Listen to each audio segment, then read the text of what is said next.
A good friend and the president of CII, Mr. Dinesh, the chairman of the Tata International Limited and chairman CII Africa Committee, my dear friend Mr. Noel Tata,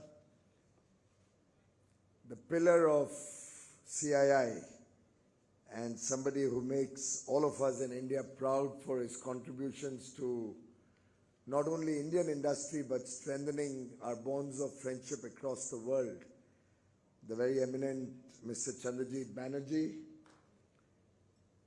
all the distinguished captains of industry, trade, persons interested in furthering the India-Africa partnership, friends from the media under whose instructions I've moved from there to here. Ladies and gentlemen, it's indeed an honor to be amongst all of you once again in this very, very vital conference, which over the years has blossomed and strengthened the relations between Africa and India. It has brought together business leaders, policymakers, and fostered friendships not only between Africa and India, but now going beyond. The African continent, the Indian subcontinent, all the countries in Africa and India share very strong historical and cultural ties for centuries now. We all share the values of equality and liberty. In fact, the father of the nation, Mahatma Gandhi, first practiced the principles of satya, truth, and ahimsa, non-violence, during his years in South Africa, something which the very revered Nelson Mandela took forward as an invaluable legacy. This spirit that Prime Minister Modi has over the last 9 years articulated on more than one occasion, that Africa and India has to develop as equals, as collaborators, as partners, as brothers, is the solidifying foundation of our partnership and brotherhood. If I may quote, the Honorable Prime Minister Shri Narendra Modi had said, Africa will be at the top of our priorities. We will continue to intensify and deepen our engagement with Africa. As we have shown, it will be sustained and regular. And therefore, this initiative of CII over the last 18 years to bring together leaders both from politics and business from so many countries at one point of time, regularly to India, to engage with Indian businesses and find value propositions in this partnership is truly very important. The Government of India, through various initiatives, has been focused on capacity building and training. We have the Indian Technical and Economic Cooperation, the ITEC. We have several lines of credit that the Foreign Ministry runs. Our trade and investments bilaterally are a true testimony to what we have achieved and where the potential is. In fact, more than 1/3 of the world population resides in the African countries and India. We can together fulfill the dreams and aspirations of a very young population in both our regions, because the future belongs to the youth, and this is the century that will help us shape and build the future the future of the youth of African countries and India, and we can do it together. We have several Pan-Africa projects like the E-Vidya Bharati in education and E-Arogya Bharati in healthcare, which aim to provide free telemed education and also free medical education and consultancy to several African countries. In terms of business, India is the 5th largest investor in Africa. We have about $74 billion of investment, but I can assure you, Indian companies are looking for many more opportunities and would be delighted to partner with our African friends here in helping develop your economies, in helping create jobs in the African countries, in helping the youth of Africa get skilled to contribute to a better and brighter future for your countries.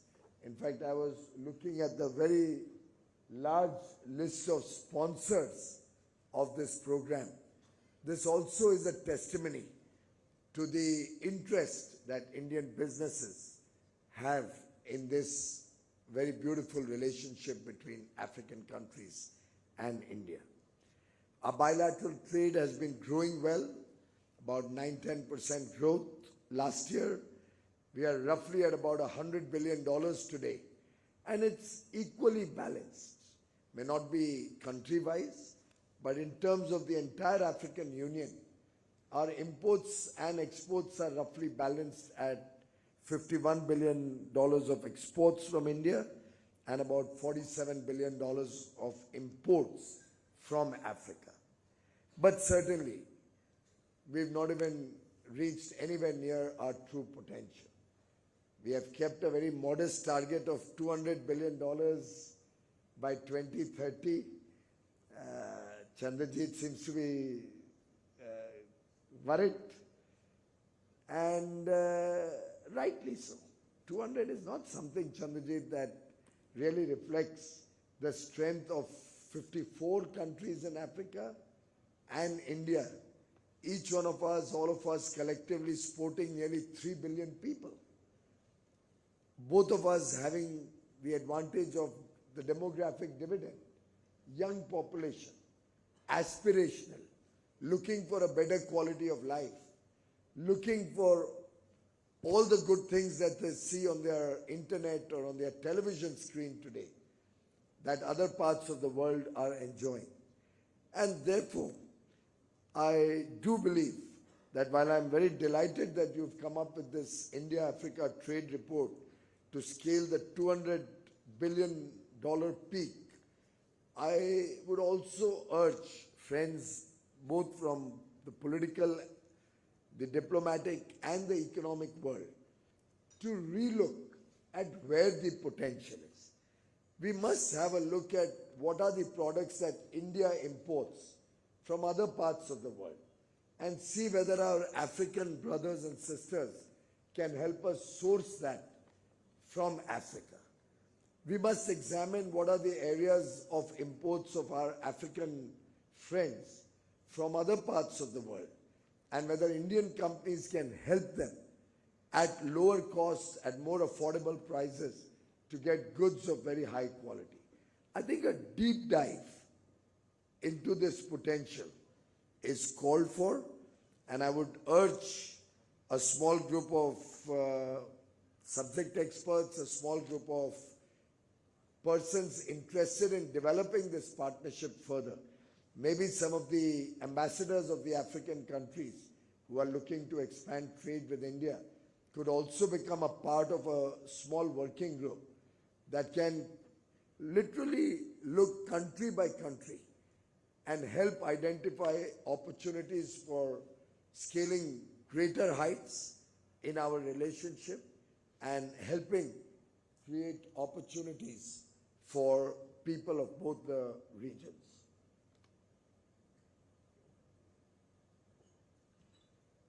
I recently had an engagement with about 15 ambassadors from several African countries, It was a free-flowing discussion where we exchanged ideas on what could be done together. And I came back very excited at the potential of furthering this relationship. In fact, India already has given 27 of the African nations the benefit of duty-free tariff preference on a non-reciprocal basis. But we would love to also explore the potential of working for greater agreements or better agreements, partnerships in terms of maybe a free trade agreement or comprehensive economic partnerships between the African Continental Free Trade Agreement grouping and India. We are already in discussion with the South African Customs Union for a preferential trade agreement. We are open for trade agreements with the South African Customs Union, with the Common Market for Eastern and Southern Africa, and with the Economic Community of West African States. Friends, India is the voice of the global South. We wish to work with each one of you to help articulate your concerns, your issues, and take them up in multilateral forums and other areas where India represents all of you, friends. We recently had the summit, the Global South Summit, where over 100 nations participated. And I do believe that working together, we can protect the interests of each other and create a powerful voice that will be heard, that will be respected, and that can influence the geopolitics of the world to particularly take care of the less developed countries, the emerging markets, developing nations, and ensure more equitable and inclusive growth of different regions, different countries. Whenever there was any need, whenever there was a problem like we had in the COVID pandemic, India has always been ready and willing to support our African brothers and sisters in the true spirit of Vasudhaiva Kutumbakam. The world is one family, as is articulated in our G20 tagline. And I do believe that even during the COVID pandemic, many African countries were provided with free medicines, with free vaccines, other equipment, and I can assure all the friends gathered here today that India will always continue to be your friend in need, your friend indeed.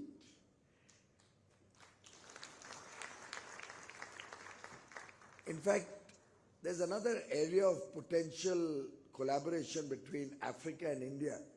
It's in the area of renewable energy, sustainability, and particularly the vision that Honorable Prime Minister Modi had articulated of one world, one grid. The African continent is also blessed with a lot of sunshine at different time zones compared to the Indian hours of the sun. And if we were to create interconnected grids between Africa and India, probably partially through overground lines, partially it could also be under the oceans. And if we could transmit clean energy, renewable energy from Africa to India, particularly during our peak hours, and from India to Africa in our non-peak hours, I think we could truly revolutionize the way the world addresses the problems of climate change. We could help Africa get affordable energy at all times of the day and truly help Africa and the countries and the people of Africa contribute in a very big way to the global effort to make the world, the planet, a better place to live in, leaving behind a better world for our children. Let's see how we can work together, possibly under the aegis of the International Solar Alliance, where over 20 African countries are already members, and we could possibly again create a small working group under ISA, where CII could take the lead, get some of the renewable energy experts and prominent players, and work both with Africa and with the Indian businesses. Also looking at newer areas like green hydrogen, electric vehicles, where we could help Africa and the people of Africa. We strongly believe in India that Africa's rise globally is an absolute necessity in the present times, and we are open for every collaboration to take this further forward in a fast-track manner. We have also other offerings to give, like the startup revolution in India that has truly given new opportunities and new vistas for growth for our young boys and girls, coming up with innovative ideas, helping ease of doing business, helping ease of living. We can also partner with Africa through our very innovative work and transformational work in the digital infrastructure space. And we like to offer to our African brothers and sisters our digital public infrastructure, like the UPI, the India Stat, our COVID app on healthcare, our One Nation, One Ration Card, for which helps connect all the fair price shops, giving out free food grains to the poor and lower middle class families. We can work to develop the open network for digital commerce to help democratize e-commerce in the African continent, so that your own local people and entrepreneurs don't lose out on the opportunities of e-commerce.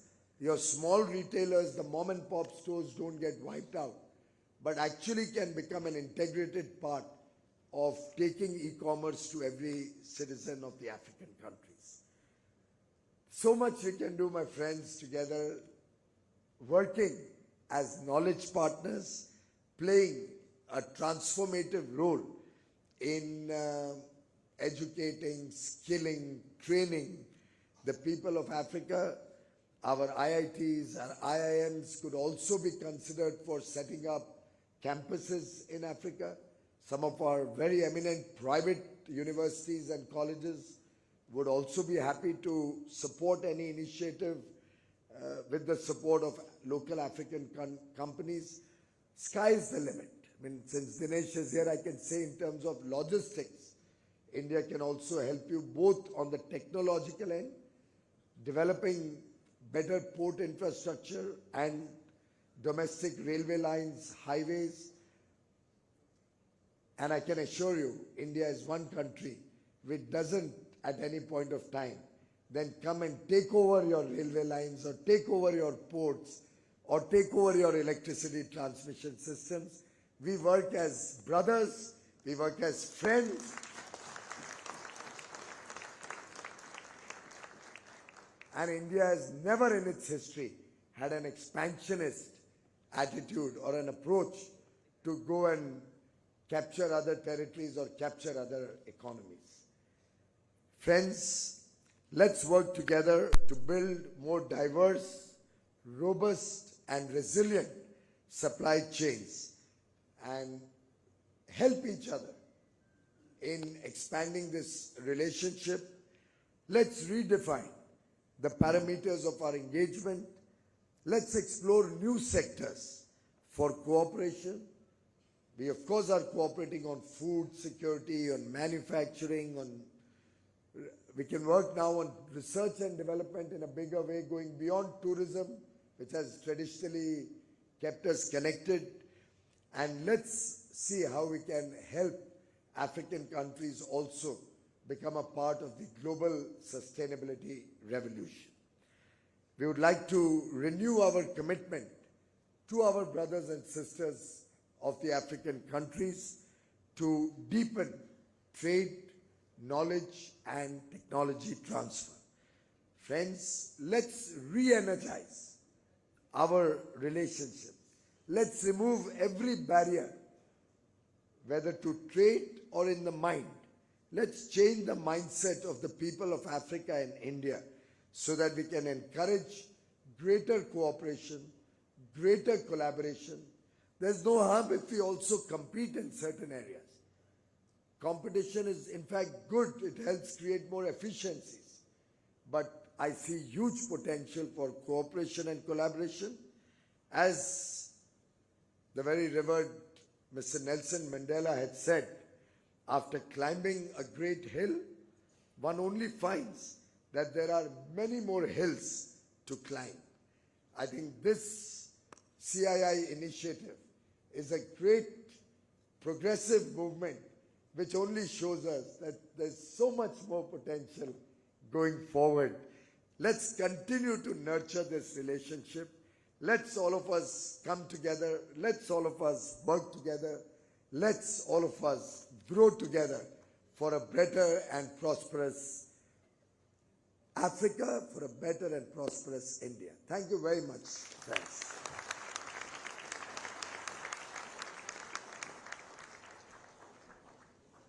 Thank you, Honorable Minister. May I request you to please hand over a token of appreciation to all our guest speakers from Africa.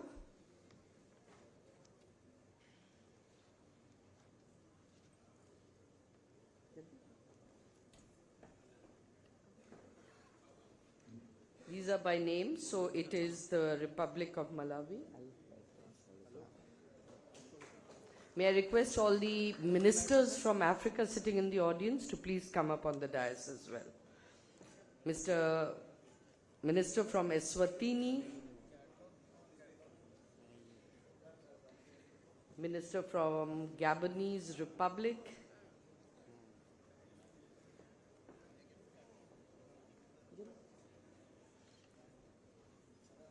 and the Minister from the Republic of Gambia.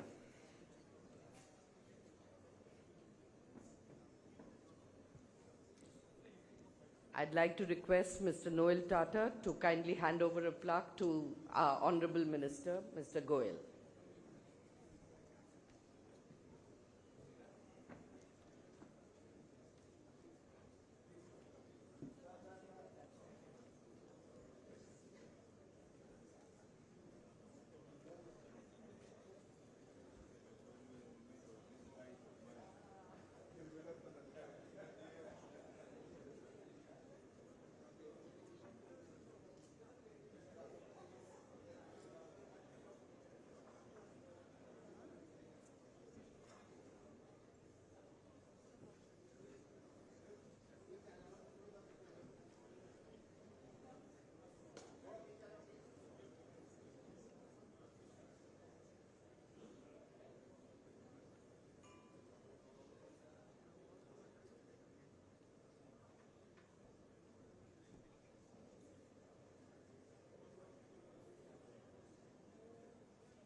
And can we have a round of applause for all of them on the dais, please? Yes.